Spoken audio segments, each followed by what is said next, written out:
Haleluya, puji nama Tuhan, sidang jemaat Tuhan yang diberkati oleh Tuhan Yesus Kristus. Puji Tuhan, bertemu lagi kita semua dalam program GPDI VMM Menyapa. Mari kembali kita baca renungan firman Tuhan kita pada hari ini yang terambil dalam kitab 1 Yohanes pasalnya yang ketiga, di ayatnya yang ke-11 dan ayatnya yang ke-12. Sekali lagi, kitab 1 Yohanes pasalnya yang ketiga, kita baca di ayatnya yang ke-11 dan ayatnya yang ke-12, bunyi firman Tuhan. Sebab inilah berita yang telah kamu dengar dari mulanya, yaitu bahwa kita harus saling mengasihi, bukan seperti Kain yang berasal dari si jahat dan yang membunuh adiknya. Dan apakah sebabnya ia membunuhnya? Sebab segala perbuatannya jahat dan perbuatan adiknya benar. Haleluya, puji nama Tuhan.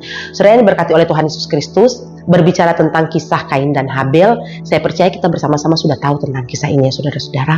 Bagaimana ketika Kain memiliki iri hati kepada adiknya Habel, memiliki kebencian dalam hatinya sehingga dia membunuh adiknya si Habel, saudara-saudara.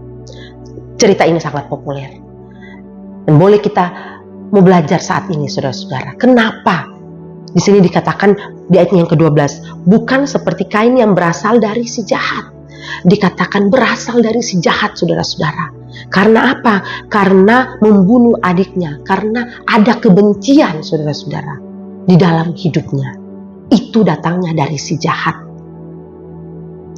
Saudara-saudara, di tengah-tengah dunia yang hari-hari ini semakin jahat juga, saudara-saudara. Banyak kejahatan-kejahatan yang saya tahu kita bersama-sama menyaksikan. Mungkin di berita-berita, di media-media sosial, banyak sekali kejahatan-kejahatan yang sangat tidak masuk di akal, sangat tidak masuk logika, saudara-saudara. Dan itu terjadi di hari-hari ini. Saudara-saudara, di sini dikatakan itu datangnya dari si jahat.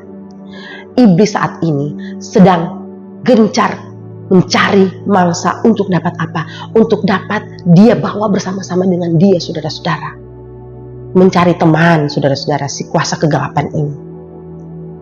Oleh sebab itu, kita sebagai anak-anak Tuhan, kita harus kuat dalam Tuhan, saudara-saudara. Amin.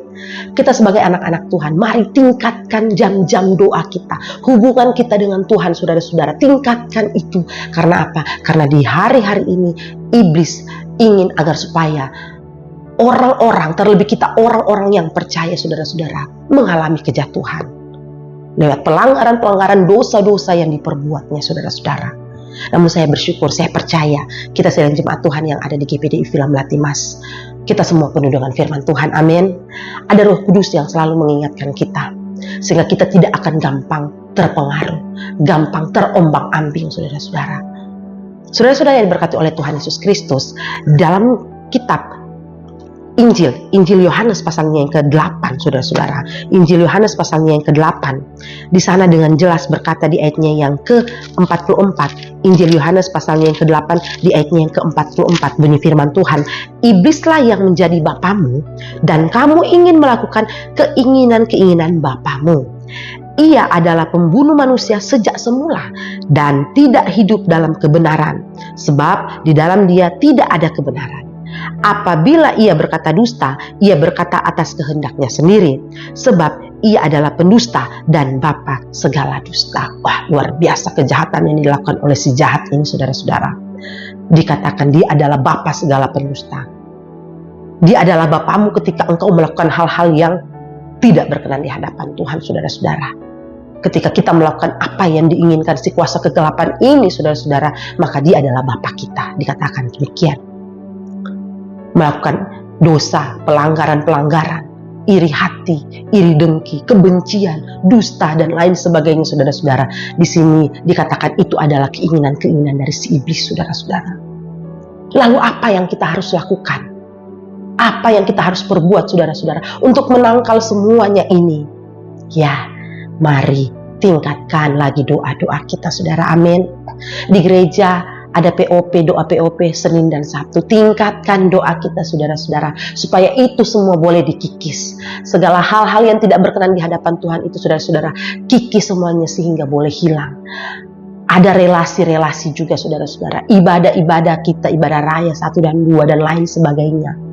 Mari cari Tuhan, saudara-saudara. Hari-hari ini dunia semakin jahat.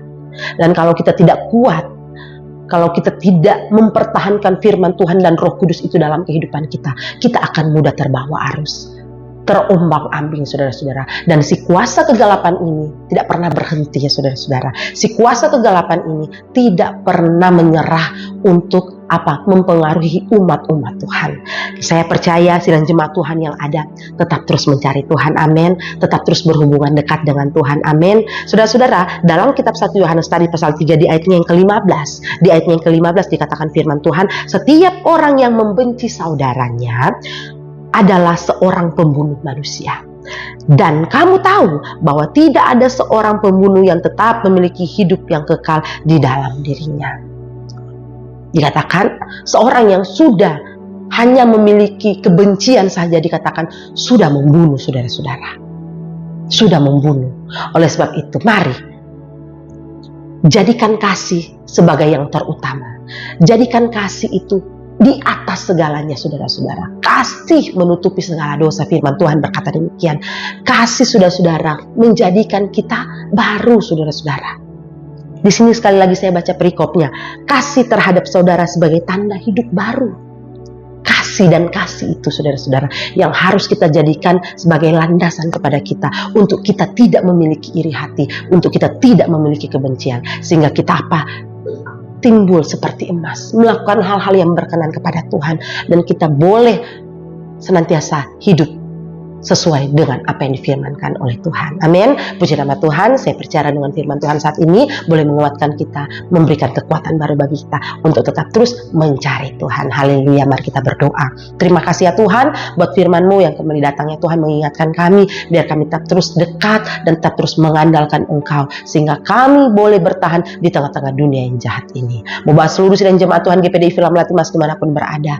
Yang lemah Tuhan Engkau kuatkan, yang sakit Tuhan sembuhkan di dalam nama Yesus. Terima kasih ya Tuhan, terima kasih. Kami sudah selesai dalam renungan firman Tuhan saat ini, dalam nama Tuhan Yesus Kristus. Haleluya, puji Tuhan. Amin. Tuhan Yesus memberkati.